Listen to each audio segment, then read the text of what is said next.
UP की सियासत में 2027 का बिगुल अब साफ सुनाई देने लगा है और दिलचस्प बात यह है कि इस बार चुनावी जंग की शुरुआत पश्चिमी यूपी से होती हुई नजर आ रही है। सवाल बड़ा है कि क्या इस बार का चुनावी गेम यहीं से तय होगा, क्योंकि जिस तरह से बीजेपी सपा ने पश्चिमी यूपी से चुनावी शंखनाद किया है उससे तो यही लग रहा है कि इस बार मुकाबला और कड़ा होने वाला है।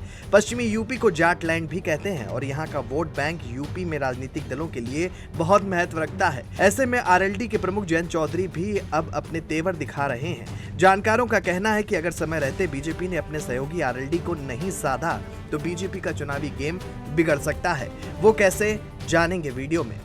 एक तरफ पीएम नरेंद्र मोदी द्वारा जेवर में नोएडा इंटरनेशनल एयरपोर्ट का उद्घाटन कर बीजेपी ने विकास का बड़ा नैरेटिव सेट कर दिया है।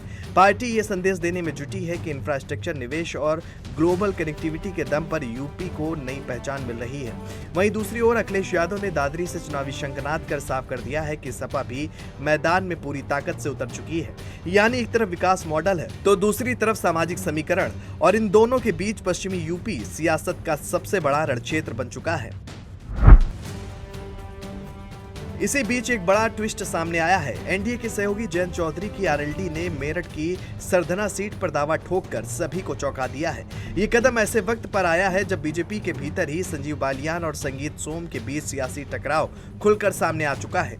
2022 में संगीत सोम की हार और 2024 में संजीव बालियान की हार के बाद दोनों नेताओं के बीच आरोप प्रत्यारोप का दौर शुरू हुआ, जो अब राजनीतिक खींचतान में बदल चुका है। जाट बनाम ठाकुर वोट बैंक की ये खामोश लड़ाई अब खुलकर सामने आ रही है और यही मौका आरएलडी ने भांप लिया है। सूत्रों की माने तो आरएलडी सिर्फ सरधना ही नहीं बल्कि सिवाल, खास और किठौर सीट पर भी दावा ठोक रही है। ये वही सीटें हैं जहां 2022 में बीजेपी को हार का सामना करना पड़ा था। ऐसे में आरएलडी का ये दांव सिर्फ सीट मांगने तक सीमित नहीं बल्कि पश्चिमी यूपी में अपनी पकड़ मजबूत करने की बड़ी रणनीति है। राजनीतिक जानकार मानते हैं कि सरधना सीट जाटलैंड का दिल मानी जाती है। यहां से जीत पूरे पश्चिमी यूपी में बड़ा संदेश देती है। अगर ये सीट आरएलडी के खाते में जाती है तो जयंत चौधरी जाट वोट बैंक को और मजबूती से साध सकते हैं, साथ ही गठबंधन के भीतर अपनी ताकत भी बढ़ा सकते हैं। बीजेपी के सामने अब दोहरी चुनौती है, एक तरफ अंदरूनी कलह को संभालना और दूसरी तरफ सहयोगी दल को संतुष्ट रखना। अगर पार्टी ये सीट आरएलडी को देती है तो बालियान और सोम के बीच टकराव से बच सकती है, लेकिन इससे ये संदेश भी जा सकता है कि बीजेपी अपने ही गढ़ में समझौता कर रही है।